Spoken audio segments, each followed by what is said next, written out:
প্রথমে বাংলাদেশি বোলারদের কচুকাটা করলেন, এরপর অভিষেকে সেঞ্চুরি হাঁকিয়ে শেষদায় লুটিয়ে পড়লেন। তার আগে অনেকেই জানতেন না ওয়েস্ট ইন্ডিজের হয়ে খেলা আমির জাঙ্গু একজন মুসলিম ক্রিকেটার। তাছাড়া ওয়েস্ট ইন্ডিজের প্রেক্ষাপটে মুসলিম ক্রিকেটারদের দেখাটা যেন বিরল দৃশ্যই বটে। আমাদের আজকের ভিডিওতে আলোচনা করব ক্যারিবিয়ান ব্যাটার আমির জাঙ্গুকে নিয়ে। কে এই ক্রিকেটার, কি তার পরিচয়, তিনি কি আসলেই ওয়েস্ট ইন্ডিজের নাকি অন্য কোনো দেশ থেকে এসেছেন? চলুন বিস্তারিত জেনে নেওয়া যাক। ২৭ বছর বয়সে ওয়ানডেতে অভিষেক ক্যাপ পেয়ে আন্তর্জাতিক ক্রিকেটে যাত্রা শুরু করেছেন আমির জাঙ্গু। বাংলাদেশের বিপক্ষে তৃতীয় ওয়ানডেতে অভিষেক হয়েছে তার, আর সে ম্যাচে হইচই ফেলে দিয়েছেন।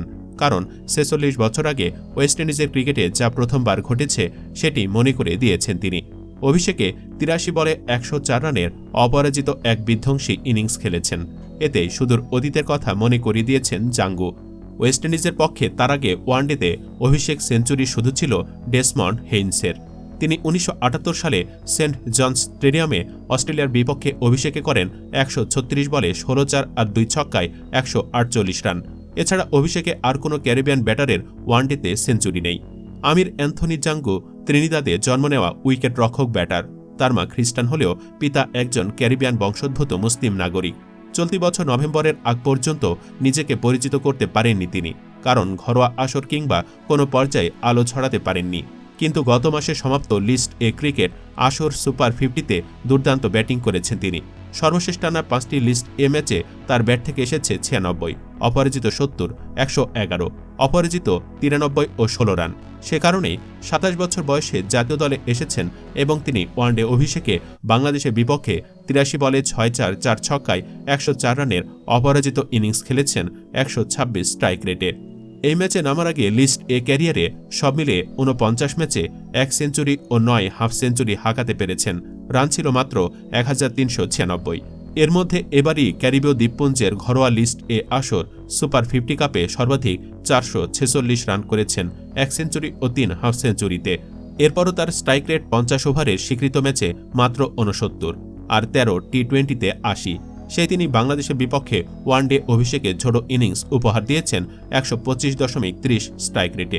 এর কারণ সেন্ট কিটসের ওয়ার্নার পার্ক ছিল দারুণ ব্যাটিং সহায়ক। এছাড়া বাংলাদেশের ফিল্ডাররাও সুযোগ দিয়েছেন তাকে। ০ রানেই থামতে পারতেন জাঙ্গু। ওই সময় নিশ্চিত রান আউট থেকে বেঁচে যান তিনি। আবার ৬১ রানে রিশাদ হোসেনের বলে ক্যাচ দিয়েও বেঁচে যান আফিফ তা মিস করাতে। সেই আমির জাঙ্গুর পরে ঝড় তুলেছেন।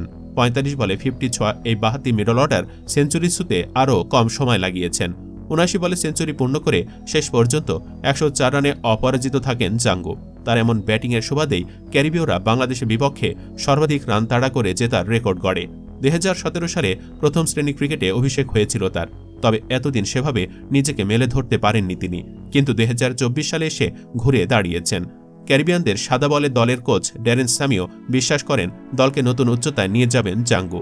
এ নিয়ে জাঙ্গু বলেন, এই বছরটা শুরুর আগেই চিন্তাভাবনা শুরু করলাম, নিজের খেলা বিশ্লেষণ করলাম, চিহ্নিত করলাম নিজের শক্তি ও দুর্বলতার জায়গা।